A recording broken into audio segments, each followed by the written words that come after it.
Qərarı çox gözəl qərardır. Yəni yatanlar var, məsəl üçün təqsiri olmadan yatanlar var, şərə düşənlər var, amma cinayətkarlar da var. Amma keçmişdən məsəl üçün cəzası olanlar var, ömürlük həbs cəzası alanlar var, siyasi məhkumlar var. Onlara da şamil olunsa çox gözəl olar. Maşınla vuran adamları sonra öldürməmiş də, Allah eləməmiş. Belə yüngül uşaqlar gedir, nəyisə qayrət eləyirlər. Bunları bağışlamaq olar. Təhqir eləyənləri bağışlamaq olar. Amma ağır şey olanda ucu olmaz. Yox, ömürlük vermək olmaz.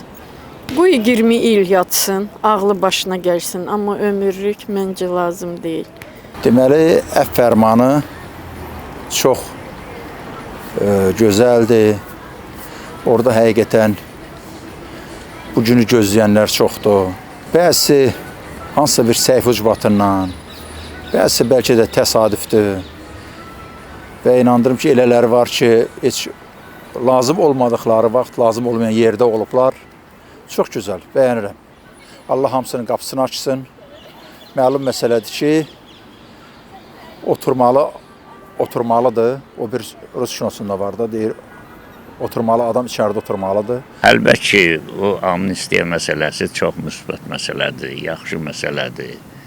Mən arzu eləyərdim ki, o bütün məhbuslara aid olsun. O xalqımız arasında müəyyən həmrəylik yaradar, möhrimançılıq yaradar, yaxşı işlərə təsir eləyər.